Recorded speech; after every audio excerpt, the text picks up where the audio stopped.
السلام علیکم ورحمۃ اللہ وبرکاتہ۔ لیکچرر اردو ٹیسٹ نمبر 76 حصہ چہارم کے ساتھ حکیم محمد وسیم اکرم آپ کی خدمت میں حاضر۔ سب سے پہلے جو ہمارے چینل پر نئے ہیں وہ ہمارے چینل دبستان اردو پاکستان کو سبسکرائب کریں، لائک کریں اور شیئر کریں۔ کاروان حیات حیدرآباد دکن مشتاق احمد خان کی تصنیف ہے۔ ذکر میر، میر تقی میر کی آپ بیتی ہے۔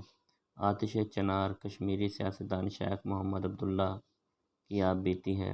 دید و شنید سرفروز خان نون کی آپ بیتی ہے۔ سرفروز خان شاعر کے علاوہ اور کیا تھے؟ مشہور سیاستدان تھے۔ یادوں کی خرافات مشتاق احمد کی کتاب ہے۔ یادوں کی برات جوش ملی آبادی کی تصنیف ہے۔ اعتراف رسو کی کتاب ہے۔ مغل بادشاہوں کی دو آپ بیتیوں کا نام لکھیں۔ تزک بابری اور تزک جہانگیری۔ آپ بیتی سے کیا مراد ہے؟ انسانی زندگی کے وہ لمحات جنہیں متعلقہ شخص خود احاطہ تحریر میں لائے۔ مین کیمپف کس کی خود نوشت ہے؟ ہٹلر کی سیاسی خود نوشت۔ میری دنیا کے عنوان سے کس نے آپ بیتی لکھی؟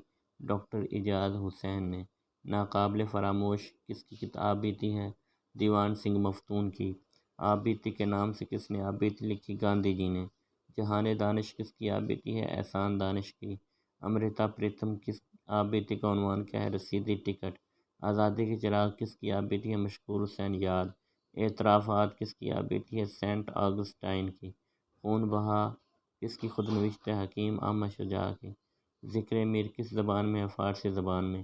من قیوم کس کی آپ بیتی ہے؟ مرزا محمد عسکری کی۔ جہاد زندگی کس کی آپ بیتی ہے؟ میرا افسانہ کس کی آپ بیتی ہے؟ چودھری افضل حق کی۔ اپنی کہانی کے عنوان سے کس کی آپ بیتی ہے؟ بھارت کے گورنر جنرل راجندر پرساد کی۔